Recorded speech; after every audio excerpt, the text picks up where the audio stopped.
Hey, this is Josh with another Talk in the Timbers episode. Today we have John Stellflue with the Hunt in Common. Hello. And we are going to just kind of do a brief overview of what the Hunt in Common is and how people can get involved, where things are going. And so maybe just give us a little history on what's transpired here. Yeah, so thanks for having me. I appreciate it.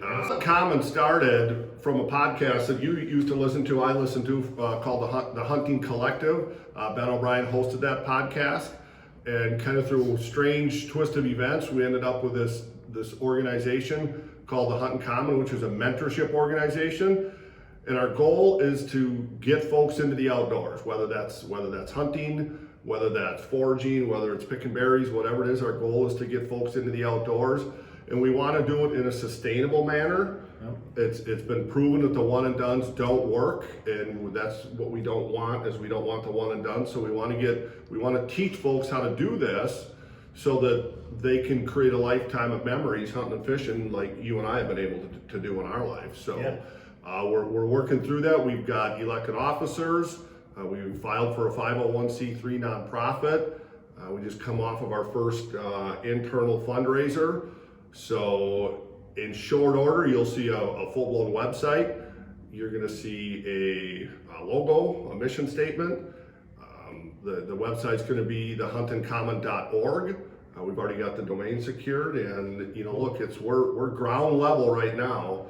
But we expect this thing to take off, and I won't go into the details, but there's a lot of stuff going on in the background. Some really neat stuff too. Yeah. No, that's great. So one of the things that kind of attracted me to it is obviously our relationship and relationship with my dad and hunting and that in common. Yeah.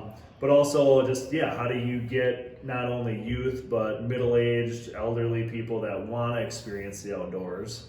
How do you get them into the outdoors, but not necessarily the one and done, but how do you teach them and give them those experiences on a level that they can go out and do it on their own, but then in hopes that they would mentor and keep the numbers of people in the outdoors. We talked about just the finances with conservation and keep that whole chain of reactions going so that we can all enjoy the outdoors more.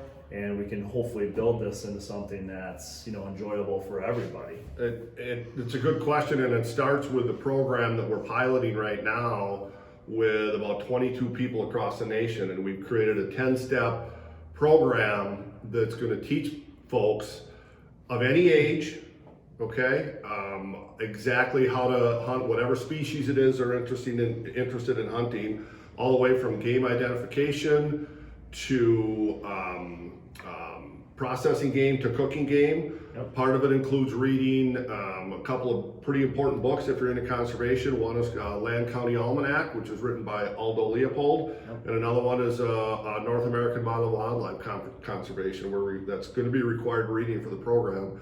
And we think we've created a program that's going to be sustainable and long-term for people. Okay, very cool. So that again brings up a nice point that this is a nationwide, potentially worldwide outreach. Correct. So whether you're in California, New York, Florida, Wisconsin, Canada, whatever, there's chapters that will be being ran locally where people can go out, find a place to maybe get mentored or talk to people locally and go that route. Yeah, right now we have 40 chapters across the nation. It's just go on Facebook and search the Hunt in Common in your state and you'll find it. But we have almost 5,000 members. Just to give you an idea of the depth of what we've done, I have never coon hunted before or duck hunted. Yep. I've done both of that now. I found mentors within the Wisconsin chapter to take me duck hunting and coon hunting. We had a bunch of folks just got back from a crane hunt in Texas. We had guys in Colorado elk hunting. This spring we just did a bunch of turkey hunts. That's all things open in spring, but the last I counted, I think we're up right around 200 mentored hunts that have happened so far across the nation. Yeah. So even though it's a fledgling organization and we're literally just a Facebook page for now, there's a whole lot happening here. Yeah.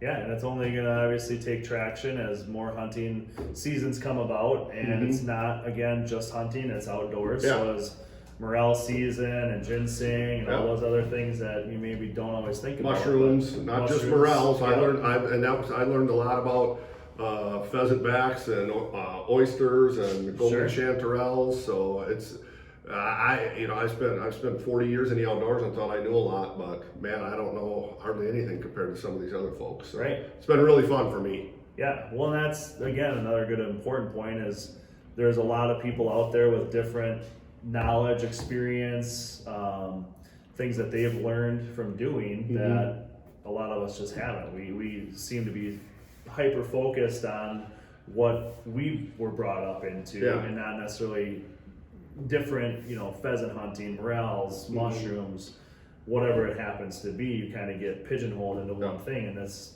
what I'm gathering will be more of a broad approach that if you have any interest in learning more on anything in the outdoors, there's someone out there that'll be available. Somebody will take you. We have folks. We have a lot of people across the country that are willing to help out. Cool. It has amazed me the number of people that have raised their hand and who are willing to volunteer their time for this thing and say, hey, look, I'll take you on. Yeah. It's been a pretty special ride for me. I was gonna say that's a very cool thing to be experiencing. Yeah, and like you said, it's grassroots. It is.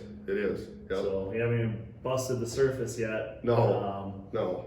Which I guess that's gonna be cool to see, and then we're excited to basically help you guys kind of hopefully get things launched here locally, and if we can help share the experience and the exposure, that's what we're about. But then also, hey, we'll be doing more of these as you guys grow and expand and tell people more about the program. Yeah, appreciate you being a member. Appreciate you coming to our outing in this summer. That was fun. So appreciate you having me on. Absolutely.